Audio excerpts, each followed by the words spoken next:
You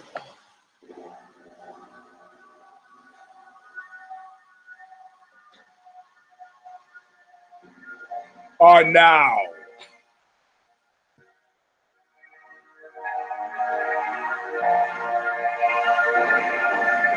about to witness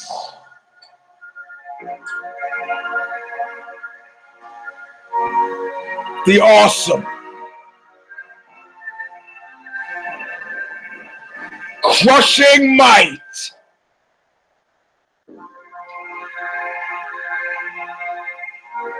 of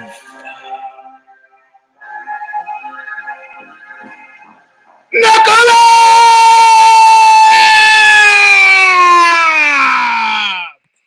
Woo!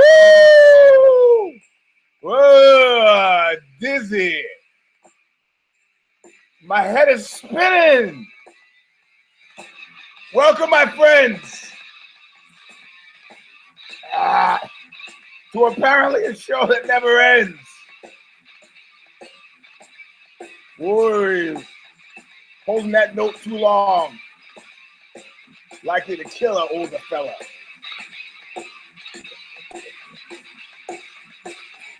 This is Knuckle Up number 284. I am your host with the passive-aggressive most, Eugene S. Robinson, with an early show. Nobody knows when to expect the Spanish Inquisition. If you're in the UK, you might appreciate that we've started. Well, actually, we haven't. Not until Bob Riley from Stigmata on this record called Calling of the Just, which you can get from Revelation Records, sings the immortal words that kick it all off in intro all of nothing. Listen and very well, banners. I'm on my way back to nowhere. I took my time with a could not see so clear. I'm taking a real good look at you. I'm taking a real good look at your face.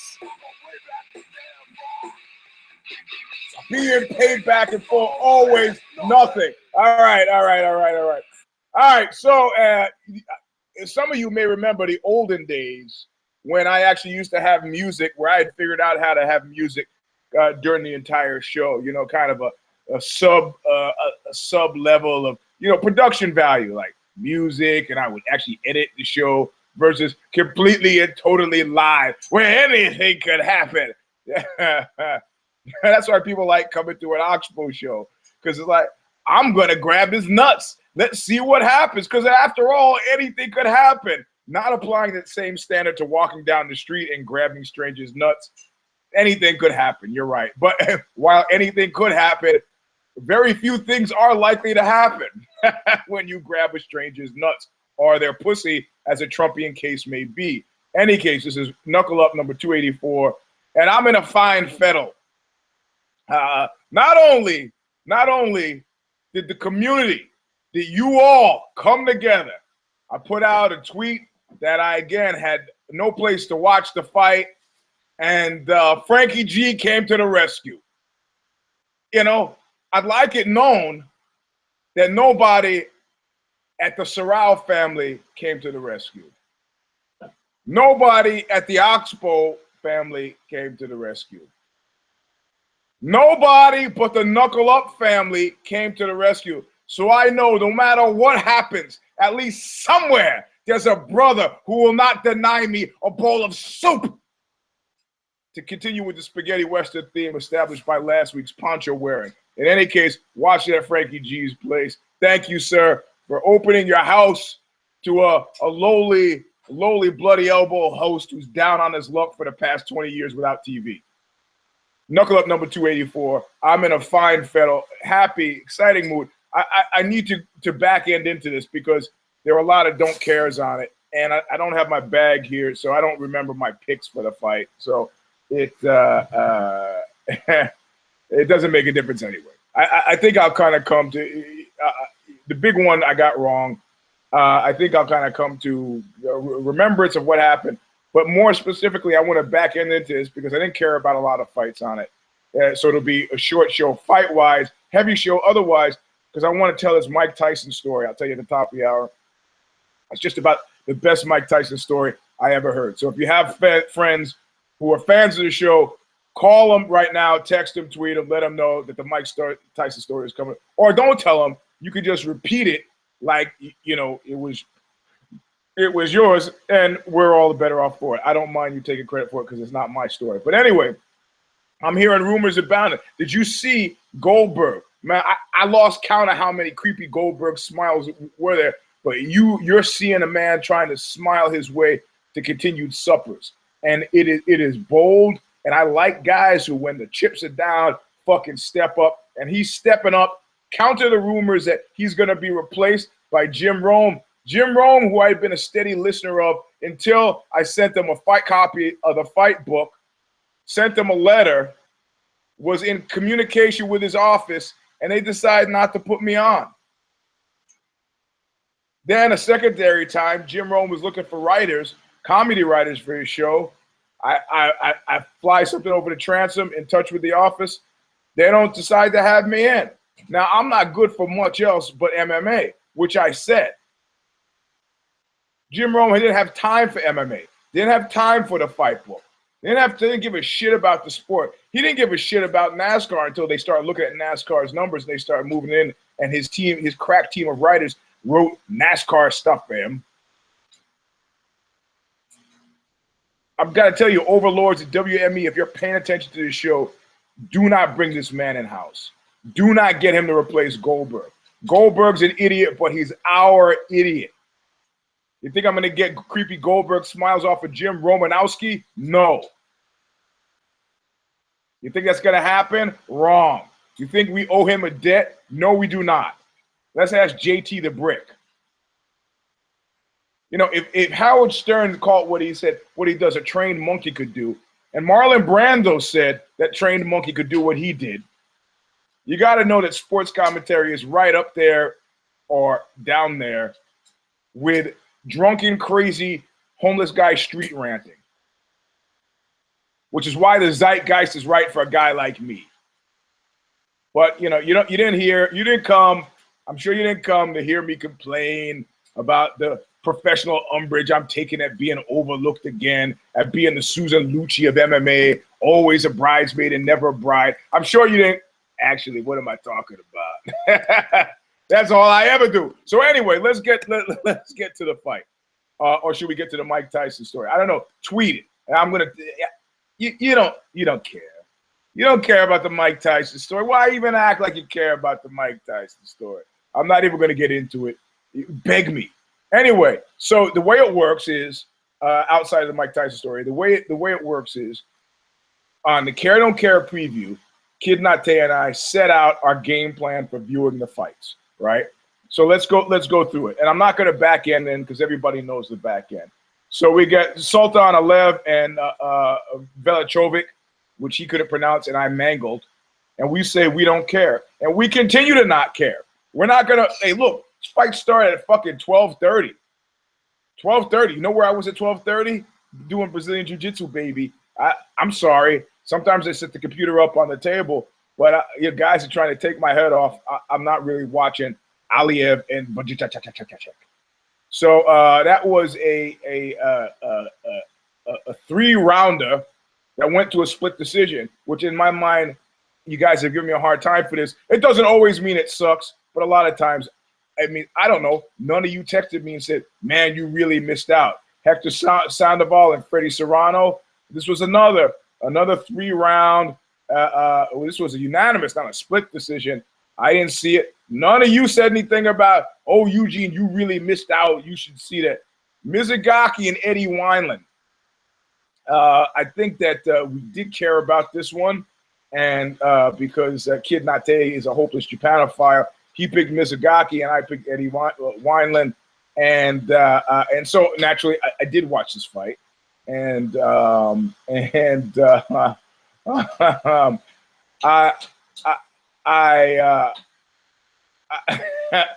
you know,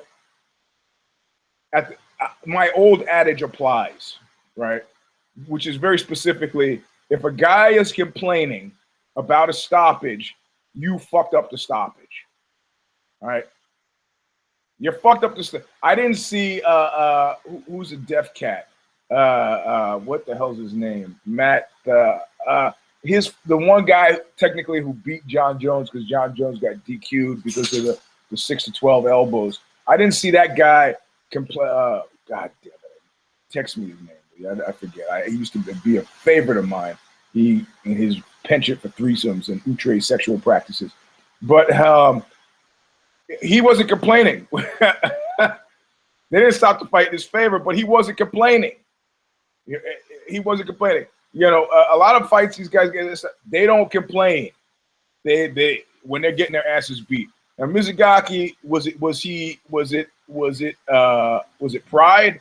Oh, here we go. Here's a text. It was, thank you for letting me know. It was, hold on, Matt Hamill. Thank you, Matt Hamill. You know, that even though he technically won that fight, I didn't see too much complaint out of that guy. In fact, I didn't hear too much out of him after that, outside of he and his wife or his girlfriend looking for a third leg on the stool of their happy, wholesome threesome. So that's something. Yeah, the mechanics of trying to find a third when you're looking for a third, if that's your thing, you know, because you want somebody who's good, but you don't want somebody who's better than you. You want somebody who's good, but you don't want, you know, fucking apex level cat walking in. And if the woman is picking the partner, which is always the best way to go, let her pick. You know, she's not gonna pick somebody who's somebody who you would barely just. Anyway, I've gone far field here. I'm sorry. Listen, 25 people listening. I'm sorry. Look, so Mizugaki was complaining. He should complain. And you know, Ed Calante's. Don't see a lot of that guy, and there could be a reason why. But you know what? Sometimes guys complain and they don't know what the fuck is going on. A la Eugene S. Robinson getting knocked out his first MMA match right at the end of the round. And then they pick him up at the bell sounds, and they pick me up. I go, "What are you guys fucking? Take your hands off me!" They take their hands off me. I go, back to the floor. It was a height of irresponsibility to let me go into a second round, where I was thankfully choked out by Chris Sanford, Cesar Gracie fighter. Anyway, so but I'm doing this. I'm blasted through because I want to get to this guy. So Irene Aldana, Leslie Smith. Leslie Smith is. I picked Leslie Smith because she's not a friend of Knuckle Up, but a known associate. Glad to see her win against who? Aldana. Who? Aldana. Who? Well, you know, I don't know. Aldana. I was looking for an easy pick. I don't even think I got any action off of Kid Nate from that fight. So Josh Emmett, Scott Colt Holtzman didn't care. James Mutazri, Alex Morano, don't complain to me that I didn't care and still don't care about these fights, because it's up to you. It's your responsibility. If you see a fight, text Eugene, you got to see it, and then I'll watch it before I do the show. I didn't hear that, except for what the hell? Hold on a second, please. We seem to have an emergency. My kid is calling me, so you're gonna have to participate in a little Robinson a fathering here. Sorry, these things happen. Hey, yes, yeah.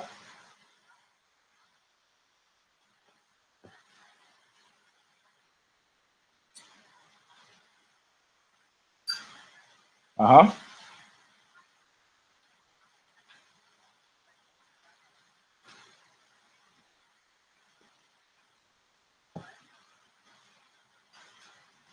Okay, you're in Santa Cruz, and he's crazy. Have you gotten away from him?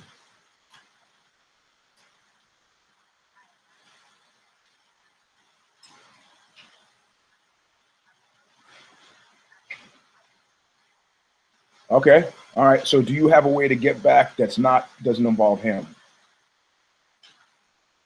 Okay, please do. Yes, exactly. It's the exact right thing. Where are you coming back to?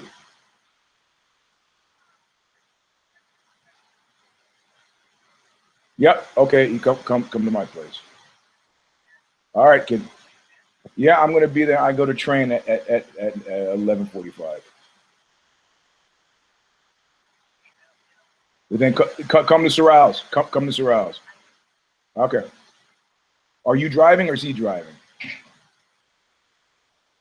You know, why don't you just take Uber, kid?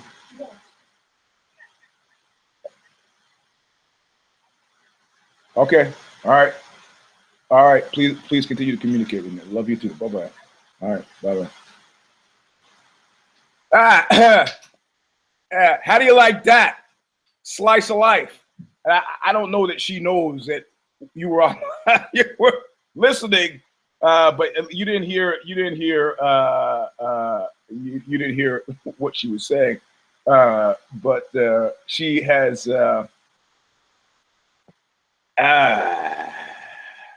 We have a thing, right? Like every time a guy kills his girlfriend, I send her copies of the article because they always get killed when they have that last talk. You know, I know, baby, we broke up, and then there's a last talk, and then boom, the girl gets killed, right? And so we've got this thing in the head. Don't ever have that fucking last talk. You now in the modern world, you can have it on Snapchat. You can have that last talk on Twitter. You can have it on email. You can have it on the phone, God forbid, but you do not have to have it in person, right? However, you don't always know when that last talk is going to happen. But keep in mind that the last talk is not the talk that is the breakup talk. Sometimes the breakup talk, boom, happens. I went to the gym with a girlfriend on a Friday night, and she was acting strange. And I go, "What the fuck is your problem?"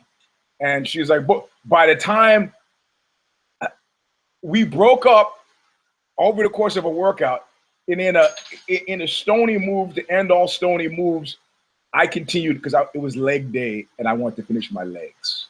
I was like, yeah, no. She was dumping me. So it was a stony move to end all stony move. It would have been one thing if I dumped her and said, "I got to finish my fucking leg routine. You can just wait till I finish." If she dumped me and I said, "You realize this is ridiculous, don't you?" And she goes, "Oh, well," I go, "I got to finish legs."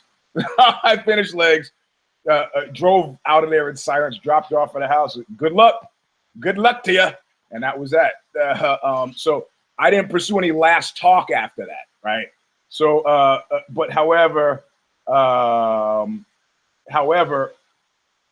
typically, if she was a psychotic lunatic, no, I guess if I was a psychotic lunatic, I would have thought about it and stewed. And then they say, statistically speaking, if a woman is going to get killed by her boyfriend, it happens in the first 10 days after the fucking breakup, because the dude stews, and then he wants to have a call. I'm going to push ahead. I'm sure you guys don't care about my personal family issues, especially up against the Mike Tyson story. But let's keep going. So Colby Covington and Brian Barberina. Now Brian Barberina was shades. We could call this a foreshadowing because he had given Sage Northcut. I'm not calling the guy North Butt anymore. I finally got it. Steel Trapified remembered his name. I remembered the cut portion of his name. It wasn't butt, it was cut. It's funny I should remember that now. So Barberina was like this guy, like people, and Kid Nate picked him. And Colby Covington, a friend of Richie Rich's, I had picked. And as luck would have it, Colby won by a unanimous decision over an overmatched Barberino. That's a pick that nobody at all gets. You'd have to be a John Travolta fan or a fan of Welcome Back, Kotter to understand what the hell that was. Bob, Marina. You do realize, of course, the second I put my ass in the seat, Popeye sat right here. He's sitting right here. And now it's not enough to sit right here 2 inches away from me. Now he's hanging around the door like he has to poop. All right. So then I got to get up and deal with that. And forget it. We're gonna go ahead because I got to get to this. Now, Cole Miller and Hirota, Kid Not cared about this fight. I did not. And he said, I want to see a guy fight who doesn't give a fuck. Well, hold on. Text from the kid. Don't drive with this guy, kid.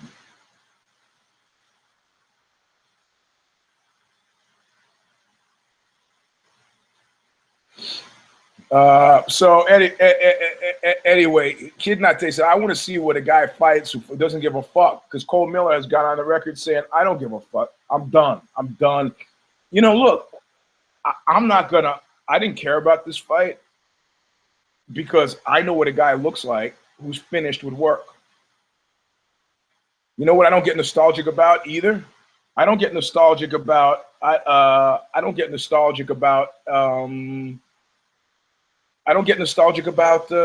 see what I don't get nostalgic about. I don't get nostalgic about jobs I've had. You know, you drive around the Bay Area, like when I drive by Apple, I go, oh, I remember that. Or Nikon, oh, I remember, or Adobe. I don't get nostalgic for any of these places I used to work. You know, when you're done, like with a relationship, sometimes you're done one way or the other. And Cole Miller was done. It was probably inadvisable for him to even take this fight. I mean, Cole Miller, like, I'm sure he's got an umbrage. He's like, man, you're a sucky fucking boss. You treat me like shit. But also, back to that, is a realization for Cole Miller that Cole Miller is Cole Miller. Which means very specifically, Cole Miller is not fucking fighting any championship.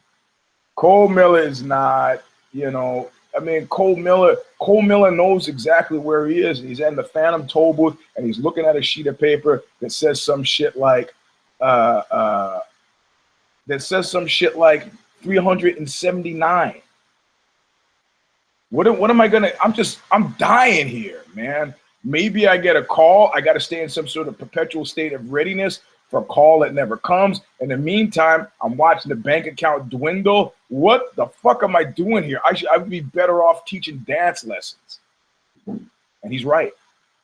And the bald one told him several years ago, not a long-term career. Wise the fuck up. A buddy of mine, Ben Askren, was meeting with some cats, some finance cats in the financial district in San Francisco. Don't know what he was doing there, but a buddy of mine who knew finance and was a fight fan saw him. Said, hey, buddy, I just want to say hello. Can I get your autograph? He goes, who would expect to hear somebody would know who the fuck I am? Well, you're not invisible. But second of all, reality of it is, Bobby Southworth said it best. You know what fame is? When everybody knows who you are, but you got no money in the bank. That's how I understand fame, is what Southworth said before. He said, fuck it, left AKA, moved to Texas because his wife got a good job. Screw that. Gotta live. So watching this guy fight, this is how a guy fights who doesn't give a fuck. I mean, he was trying, but his problems with the industry, his job, his boss, himself, his place in space were writ large, and that's not so cool to see. I mean, I might have a moment like that. Where I'm like in my mind trying to outright some, you know, who's that cat? Jim Fellows. Now, I don't know if Jim Fellows is a good writer, but I like his writing. No, I mean, okay, where I'm trying to outright fucking Martin Amis. I look at my stuff and go, man, it's nothing like Martin Amis. I don't have that issue with writing. Never had that competitive issue with writing where I measure I read somebody else and go, man, that guy's just kicking my ass. Why do I even bother doing this? Like the cat from what is that band, Pearl Jam, when he invited Steve Cropper on stage to play and thought, I'm gonna show Steve Cropper something. Starts to play this great run, and the Cropper fucking just comes out and just destroys him. Just destroys him. And the guy like says, "Why am I even playing guitar? Why am I even playing guitar? What am I doing here?" I've never had that moment with writing. So, but Cole Miller, it must be tough, man, and it was unpleasant to watch. So, man, okay. So, Luis Enrique de Silva versus Paul Craig. That was the first one any of you texted me about, or tweeted at me, or some such thing. You tweeted at me, "Oh, you gotta watch this guy. You gotta watch this guy." But there's a problem with. Hey, could you let him out? Yeah, because that terrible farty smell that's visiting my nose is a sign of terrible things to come. So people are saying, "Oh, Craig, the submission was slick." Hey, man, hey, okay, from a guy who's doing jiu-jitsu 6 times a week, 5-6 times a week, let me tell you, it was a submission. Not so much slick about it. And not only was it a submission, I don't want to be fucking Johnny come Hately, but not only was it a submission, but it was a submission in light heavy. What do you mean, Eugene? What do you mean, what do I mean? It was a submission in light heavy. You can't, come on, man. To take anybody seriously in light heavy, you gotta get your head around the troika. The troika, as it stands right now, Johnny Boney Joni, DC, and Anthony Rumble Johnson. And if you don't see that guy successfully, look, I don't give a shit. He's not tomorrow, because you know how old he is? Fucking Craig is 29 years old. Now, I like seeing Scottish fighters in there as anybody else, because I can't understand a word they say. His corners screamed at him. I was like, what is that fanciful language you're speaking? Oh, it is English. So, yeah, it was a submission. I'm not giving you a hard time for telling me to watch it. What you told me is that was slick. You should watch it. I watched it. It was half slick. But I can't take that kind of slick seriously. I can't take that kind of slick seriously in the light heavies. Can't. Because you mix any of those guys up with the troika and they're going home on a fucking gurney. So we can suck each other's dicks all day long. It doesn't make this a great fight. What the fuck? Don't worry about it. It's from Reservoir Dogs. Come on, keep up. So Alan Juban versus Mike Perry. So now I picked Juban on this one because I said, it makes me think of they're pushing this guy so hard because it's like the Raging Bull thing. Because he's a handsome kid. What do you mean he's handsome? No, he's just, everybody said, well, you want to fuck him? Is that what you? No, I'm just saying. What do you mean you're just saying? You did it. And at the end, of course, the coda to that story is, he ain't handsome no more, as Jake LaMotta batters his face into nothingness. Juban, you can feel him wanting to position this guy. You can feel the powers that be going, fuck, this guy's got Calvin Klein model looks. He's tall. He's got that southern thing going. But Juban, Juban is, you know what? If you see a woman who's a porn star, and she's got big fake boobies and the inflator lips and frosted hair, you can kind of go, oh, I see. This is kind of like a mid-90s porn thing you got going, right? Right? It's like it's a like the porn is, and then it was followed up by just what like heavy metal hair music was followed up by grunge, a more naturalistic thing. Then there was a girl next door thing. The most searched phrase is MILF, actually, for porn people, I guess, you're into porn. So I say this by way of saying, I think Alan Juban is yesterday's fighter, because he's fighting. you drop him into an age that's ruled by latter-day GSP, and he's perfectly fine. You see him, first of all, he's got no chin. And they knew that. They said, hey, the guy's got no chin. He's older than I thought, got no chin. And you could see him, it's like the guy sitting at the door with a checker. You could see him go, okay, I'm going to take that. I think I probably won this round. Boom, I got this round. And then coast. Second round, I think I did enough to get this round. It got wobbled heavily, staggery, wobble. Oh shit. And then gets to the third round. And then he's like, okay, if I got those first two, chances are I probably got this third. You never know with judges. But if I just keep from getting knocked out, the guy's an athlete, not a fighter, man. You know. So I picked him to win, and he did win over the undefeated Mike Perry. And people were like, well, Perry's a bully, and I want to see the bully get beaten. And then Perry was overmatched, man. You know, oh, he's 9 victories, 10 victories over. Yeah, okay. All right. That's if he even passed the drug test. What, Eugene? Why? I don't know. Drug test. I don't know. Mike Perry. So Uriah Faber, Brad Picket. I picked Faber on this one. Kid Nate did as well. I just didn't see it happening, but you could see that Faber was making the right choice at the right time, and you could see it in a way that was more palatable than what we saw with latter-day Chuck Liddell. It was not it was writ large. I said if he can put him away, after I said, look, he doesn't want to put him away the first because he wants to give a show to the people, you know. But if he can put him away the second, he will. But if he doesn't, he can't. And he didn't. And he won't because he didn't. Because he couldn't.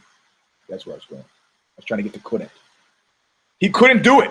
He could not do it. That's why he didn't do it.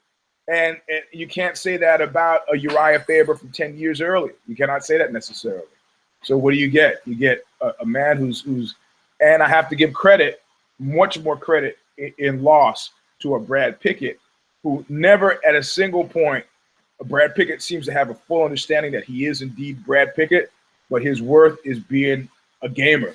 And he gamed his ass through this fight. Never at any point that I feel like he was trying to not win this fight, you know. And you could see at one point where, you know, Uriah Faber was like, I got this. And he got pasted a little bit by Brad Picket. He was like, okay, I don't want to outcool myself and end up staring at the ceiling in fucking Sacto. No way. Sorry, I know people in Sacramento don't hate Sacto the same way that people in San Francisco hate Frisco, but I got bona fides in Sacto, so I can get away with it.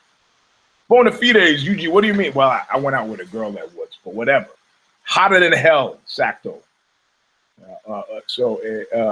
But anyway, so Uriah Faber, you know, gave a show to the people, got out. You can see his skills and talents have diminished, you know, but not worried about this guy. Not worried about him, his team, his future prospects, his willingness. You know, the thing is, people don't, you doubt, you look, you know, Rodney Dangerfield is great, but nobody really wants to hang out with Rodney Dangerfield. You know, they don't really want to hang out with Tony Robbins either. But what I'm saying is, relentless positivity is a quality that is a quality that plays well. You know, there's a mafia cat who I knew, and guy used to fucking love me. Everybody hated him, and he hated everybody, but he used to fucking love me. And he was, hey, let him in here. Let him in, you know. Kid, you want anything? You need anything you need. And I said, no, Bobby, I'm okay. You know, but yeah, I fucking love this kid. Why? Because he amused the fuck out of me. So every time I saw him, I was smiling. He's like, that's a happy kid. That kid makes me happy. He like make me hang out with him to keep him happy. And he'd always have like some woman there. He's like, hey, go get your friend, get Georgie to hang out with. I said, no, I'm okay, Bobby. I'm all right. You know, you're all right, kid. Well, you don't like dick, right? I said, no, Bobby, I'm not a fan of dick, but I'm busy. So I'm okay. We just talk, you and me. You don't do blow, kid. Don't do blow. Don't. I'm telling you, you don't do blow. If I fucking catch you doing fucking blow, all right, Bobby, I got it. It's like having the worst, scariest father ever. But he likes seeing me because I was a happy guy. I feel that way about Uriah Faber. And Brad Picket, you know, everybody right now, if you haven't figured this out, everybody right now is sending messages to people who are looking at Q ratings. They don't give a shit about win-loss. Like one of you guys tweeted on my Twitter about the people who were in charge of the rankings. And they're like, who? Who are these fucking names? And I was like, are you kidding me? Everybody knows Jastahada bin Bindo. Who's the fuck is that? That's everybody. He's related to Jonathan Spigot Davis. Who the fuck is that? We don't know. But it doesn't matter because WME is not paying attention to that. Not paying attention to that at all. Brad Picket comes in with the hat, comes in with the and, you know, fights like his fucking life dependent, his professional life dependent. We'll see him again. He lost, but he didn't lose. Bringing us to Sage Northcut. First of all, Jordan Breen. The hell's that noise? Love Jordan Breen, but Jordan Breen he's trying to out-conspiracy me. And Jordan Breen goes down that road right away, goes down the road of like, look, Manchurian Candidate, I think that the setup wasn't Sage Northcut. I think that Sage Northcut was the setup for Mickey Gall. In other words, they weren't trying to build Northcut, which is fucking total bullshit, but they would give so he could leapfrog. No, buddy. Nah. We're talking old school and new school. We're talking about the bald one versus Emmanuel. That's what we're talking about. And in a really obvious way, you could see Northcut. When I talk about the old one, I want to call him Northbutt. When the new one, I want to call him Northcut. And you could see the bald ones thinking, and they haven't had that kind of thinking in Hollywood since the 40s. We're going to de-Jewify John Garfield by calling him John Garfield. You know, Debbie Reynolds. Take all these Jewish actors and actresses and Americanize them. Dye her hair blonde. Give them a piece of it. No. That's old school thinking. Yeah. So in other words, the bald one's conception of all American is not the same at all. Not the same at all as Ari Emanuel and the people at WME. So in other words, I'm gonna claim that Sage was the old school version of a guy they're gonna put some juice behind in hopes that the juice will bear out with mothers want their sons to be like him and mothers want their daughters to date him, and say that Ari Emanuel looked at that shit and was like, what we're paying this kid? Fuck that. That cornball shit doesn't fly here. We're paying him enough, make him work. Or like Jack Jones said to Noel Coward, you want this dick? Crawl over here for it. And Noel Coward apparently did. If you've never spoken those words to somebody who's crippled or in a wheelchair, you probably haven't lived. Yeah, that's hardcore shit. That's hard. Your partner is crippled in a wheelchair and trying to get sexy with you somehow, or you get into an argument and you're about to leave and you're drinking Manhattans or highballs. Well, highball is a glass, right? So it doesn't automatically imply what's in it. Please don't leave.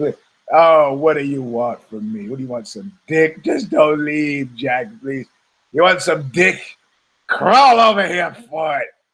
And you fall out of your wheelchair, you crawl across the floor.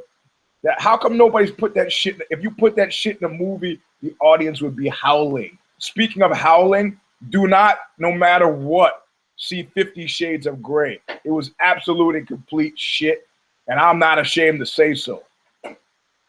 I was howling, but the last laugh was not shared by us who watched it, but was shared by the filmmakers who made it. Anastasia?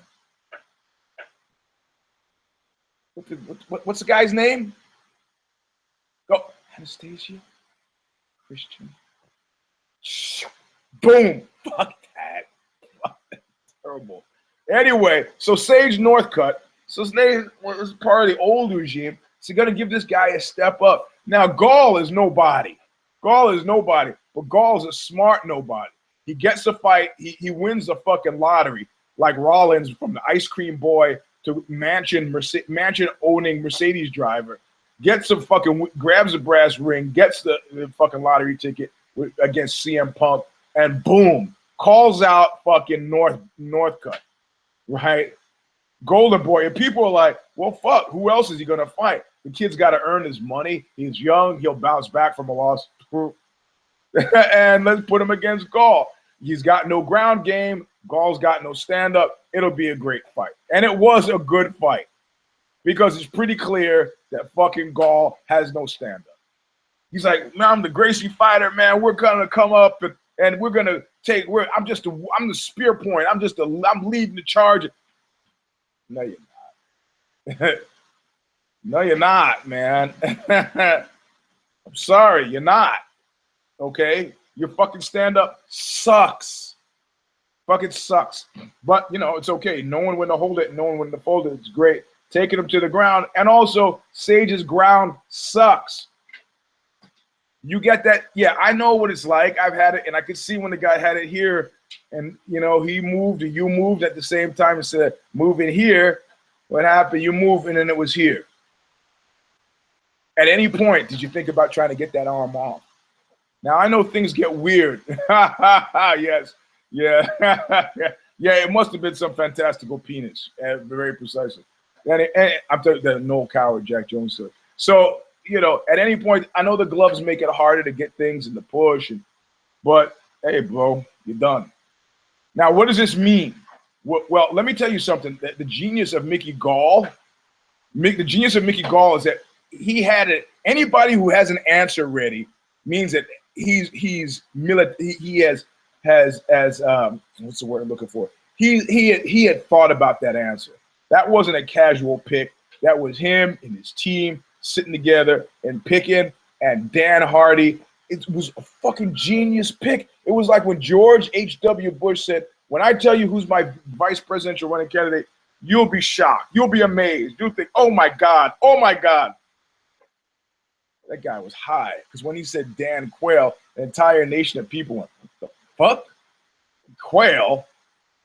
But when Gall said Dan Hardy, I was like, man, this is the man of tomorrow. Sage Northcut is a man of yesterday. He did show something, you know, and Gall's on the ground, go, come on, come on. And he finally got a little angry. And that's what I want. I want the real guy, because I know that, yeah, Golly G. Willikers, yes, ma'am, no, sir, crap was crap. And like Kid Nate said, that doesn't even play well in Texas. People didn't call it for what it is, bullshit. It's fucking bullshit.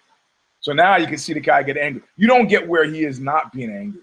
And then to have Gall stand up and say, that kid's tough, he's legitimate. Ooh, that had to hurt. That had to hurt.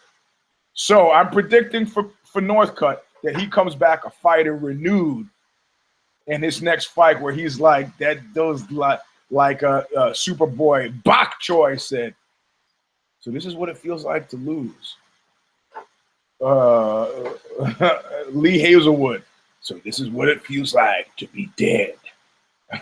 Yeah, that's what it feels like. So we'll see. So out of this fight, nothing but goodness came. Gall with a team that's fucking genius. I don't know if it's WME, calling out Hardy, having that be Hardy, tough fight for Hardy, but you got to live, brother. You got to live in the future of now, you know? Yeah, I know. Well, he did. Yeah. Somebody just said he didn't lose his character, though. Well, he did. A new portion of his character emerged when he got angry, and you know, he's standing there. I didn't watch the post-fight presser. I didn't want to impinge on Frankie G's hospitality by, you know, that John Belushi character, the thing that wouldn't leave. I don't want to be. Well, usually I'm perfectly okay being the first to show up and the last to leave, but not in this instance. And so, and that brings us to the main one, which I don't have. You had Sage, and now you got Paige, the Golden Children, down in flames. And if you had to tell me that you saw the best thing that Waterston did was to call herself the Karate Hottie, because it concealed the fact that shit that she pulled, that head and arm tie-in, and that's no karate move. You want to conceal a strength. How come Dave Terrell has not called himself the Karate Hottie? Dave Terrell, Soul Assassin from the New Alliance up in Santa Rosa. People, oh, dude's like gone to Abu Dhabi. Maybe he's gonna know something more than correct. That shit was stony.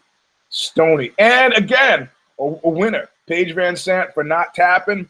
That, you know, that was stony. Did she lose a step? Yes. Is she fat? Is she lost battalion? Nope. Nope. No. She's great. She came out like she looked good coming out. She wasn't damaged. I mean, that's where you start to lose fighters and fight fans, when you get, you know, somebody who's, you know, if her eyeball was hanging out and her lip was split, a la Robbie Lawler, you wouldn't have been into it. You wouldn't have been into it. So, you know, coming out of this fight, I like to see a global realignment. And what I'm seeing is and this is what I'm enjoying. And this is something when people say, give Trump a chance, this is really what they're talking about. And what they're talking about is very specifically this kind of thing, which is he may be a fucking stooge. He may be underqualified, but sometimes, because it's a collective that we're really representing, and he is, again, to use this word, a spear point, sometimes what happens is that shit works right around him. Or sometimes you have a Ulysses S. Grant situation where Ulysses S. Grant, one of my favorite presidential quotes, Ulysses S. Grant was, "I was fucked and I can feel it." Surrounded himself with thieves who robbed during his administration, robbed the country blind and stuck him with the blame. Harry S. Truman wins the presidential sweepstakes for saying, "I'll trust any man as long as he's not a nigger, chink, or a kike." Period. Close quote. Deal with it, brother. Give him hell, Harry. Fuck you, Harry.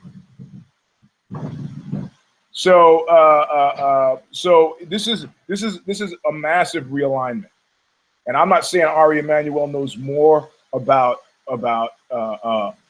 mixed martial arts than the bald one. Clearly, he does not. But I am very specifically saying that there's a point. Look, the guys who start the companies are not the ones who take them. Very frequently are the ones. I mean, Steve Jobs, when they gave him the boot, they felt completely historically justified in giving him the boot from Apple. Martin Eberhard is the one who started Tesla, but that's not who you hear about. And sorry, I want to give a big shout out to, I don't give a fuck how you pronounce his name, Emil. I'm going to call him Meek, because if you don't play off the meek shall inherit the earth, you're fucking crazy. He spells his name M-E-E-K. Unless you speak Norwegian, I want you to call him Meek. That guy is fucking great. He was a don't care who went through a care. We'll never forget. He is fighting. I didn't talk about it. It just slipped my mind. Last week's show was full of bullshit. So, all right, Paige Van Sant, still, she's still not lost battalion, is where she should be. And, you know, you got all ships rising. Waterston, the only mistake she made is, who would you like to fight next? You don't know. You didn't think this through far enough? You didn't think it through far enough. Like, you're going to win, and then when they're going to ask you, what are you going to say? Whoever. Whoever. We're asking you, we want you to help us help you. So when Gall has an answer like Dan Hardy, that all of a sudden you made Sean Shelby's job, or as I call him, Keith, much easier. Anyway, the Tyson story. So Tyson is over in the UK. He's got a fight in Manchester. Right? They're staying in London, and this is Tyson at his most crazed. Okay.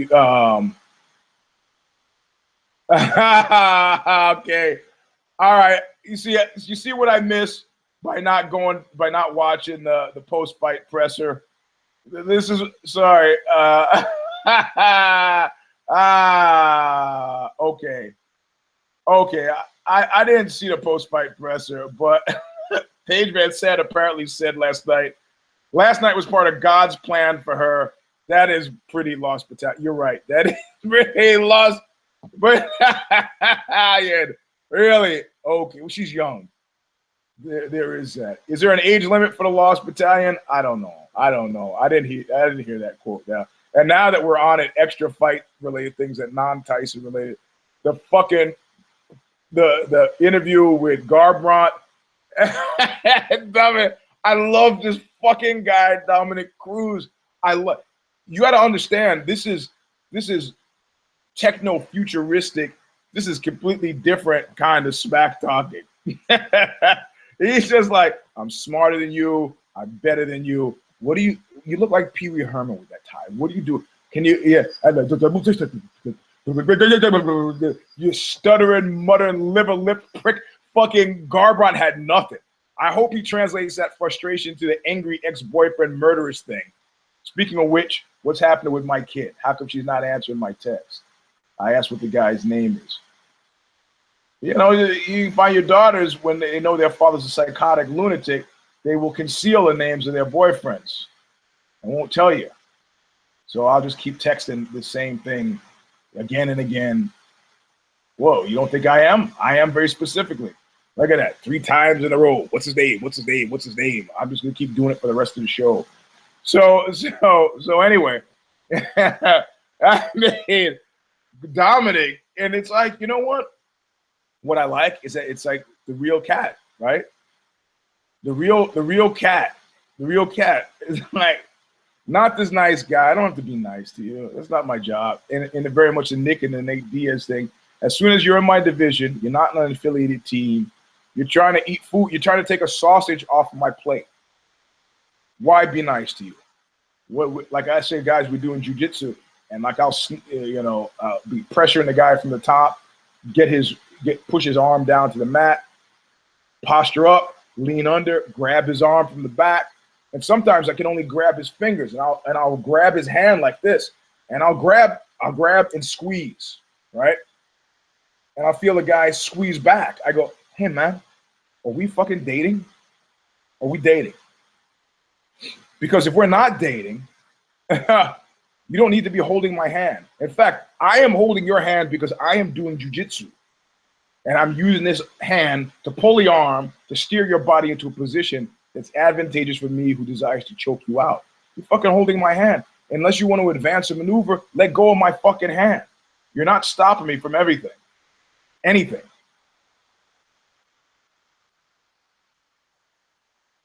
So,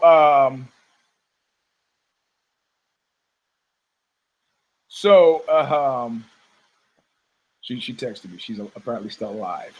So anyway, that was great. Dominic Cruz, I went from being kind of mad on him.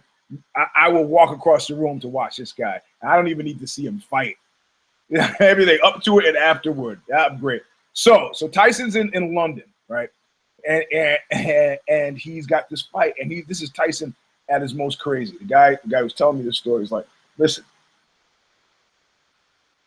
if you saw how Tyson prepared for some of these fights, he said, I myself would have bet every single nickel I had. I would have mortgaged my children's future to bet on the other guy. Because watching TV and hanging around, with your boy, it doesn't get the fight done. If people knew, if half these fighters knew, because I watched Tyson fight this one guy, and the guy was terrified. Tyson beat him in the first round. If the guy had known how little Tyson had trained for that fight, he would have done anything possible to get it to the second round, because there's no way that Mike could have hung the second round, because he was not doing road work. He was not training. Because Mike was crazy. And I start laughing. He goes, no, I don't mean like crazy or kind of crazy. I mean crazy. I'm not violating any privilege here, or the privilege of the confessional. He's gone on to say he's crazy. He doesn't mean neurotic, right? So we get over there, and they're in London, and they're seeing the sights, and they're doing all these things. And Shelley, I think, was the promoter. I could have the names wrong. They go to a jewelry store. Tyson's got the entourage. He's out there. And he sees this necklace. The necklace is $600,000. And he's like looking at it, and he's getting like 23 mil for the fight. So you got to understand, $600,000 is nothing. Look at it, he likes it. And Shelley decides to be magnanimous and goes, you know what, Mike? I'm buying it for you as a gift from me to you. And Tyson goes, great. Well, it comes in the set, right? There's a set with what? Well, the watch. The watch.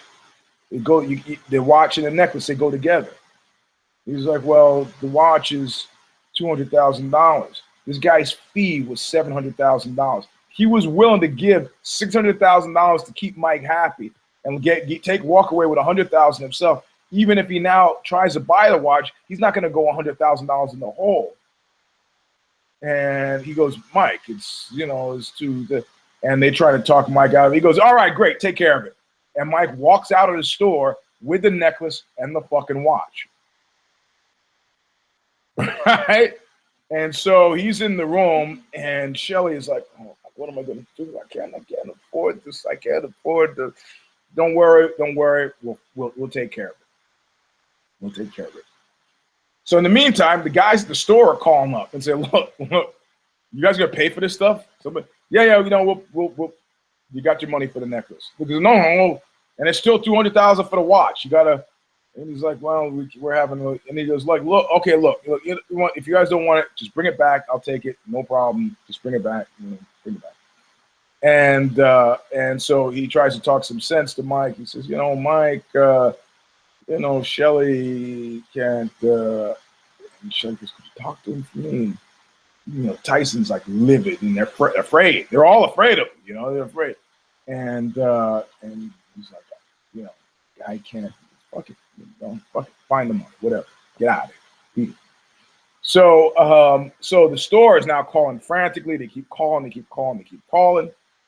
And finally the store says, look, you know what?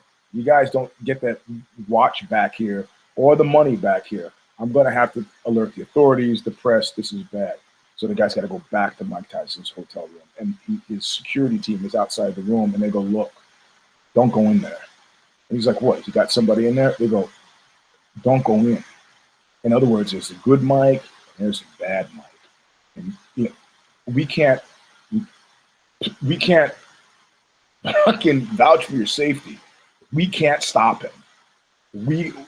We're to protect him from the rest of the world, but we can't protect you from him. You're on. The guy's like, fuck, I got it. Goes into the room, and he goes, the room is all completely dark.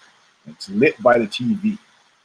Tyson is almost naked, except for he's got like a washcloth over his unit. And he's sitting there and he's flipping through the channels so fast that you can't even see what it is about the previous show that made him upset enough to skip through it. Just going fast like that. And he's like, look, Mike, this is thing. And then Mike is like, and he stands up and he gets into his face, right? Now, if you think the guy's got a washcloth covering his unit, he stands up probably to wash off his head. The guy didn't say this. He's trying to keep it PG for me. But so Tyson's just like mad, like standing like this far from his face, mad dogging him, right? And then finally, like he takes the watch off, slams it to his hand and goes, here. He's like, okay, thank you, God. He's walking out. He's going back to the jewelry store. He gets a call, like the number, like a 911. They call, and they go, what's the fucking problem? He goes, we're going back to the airport now. Goes, what the fuck are you talking about? Mike can't fight without the watch. What do you mean he can't fight without the watch? He won't fight without the watch. He's loaded everybody, the entourage, I'm watching them get into the fucking cab now. He goes, my God. He goes, look, Mike doesn't know fucking London. Just drive around in circles so I can take care of this. And they tell the driver goes, fuck you, mate. He may not know London, or he may know London. I am not taking a chance. I'm taking dude to the fucking airport. Sorry, you're on it. So he runs to the store, throws a watch at the guys. It's like, oh my God, it's Shelly, and they don't know what to do. And they said, look, we just got to call HBO and tell them what's going on. And so they call HBO and they said, look, fuck, man, he's heading to Heathrow. Tyson gets to Heathrow, steps out of the fucking car, the phone rings, and he goes, we got the watch. He goes, who bought it? He goes, Showtime bought you the watch. He's all right. Gets back in the car, goes back to London. A couple of days later, they go out to Manchester, beats this guy in like 90 seconds. Punches him out. Didn't train at all for the fight. And so that is my Tyson story. Bringing the show in at 59 minutes. Are you not pleased? Are you not pleased? Is that not MMA Journalist of the Year worthy? I landed on a fucking on a aircraft carrier in the dark, with my eyes closed in a rough sea. That's enough. That's enough. Tell the world. Eugene S. Robinson nominated for MMA Commentator of the Year. Make it happen. I think Fighters Only is where you vote. Anyway, I got to go train. And here's hoping my kid's not dead. So this is the show, Knuckle Up number 284. I don't think Kid Nate can post it until I write the intro, and I can't write the intro now because I got to go. I'll write the intro later. I'll let him know. So it won't be those of you live who are seeing it. I think if you YouTube, you can see it. But I don't think he'll post it until maybe tomorrow. So that's the benefit of watching it live. You got it. So anyway, all right, we'll see you soon. Hope you enjoyed the show. This Christmas is next week. Hanukkah for the rest of us, right? Okay, so I don't know if there's if I did it this week or care don't care. I don't know what's going on. You know that. You know I'm the last one to know. But we'll figure it out. We'll see you soon. At Eugene S. Robinson for Twitter, Instagram, Mr. Sleep 3. We'll see you soon. Look what you made me do!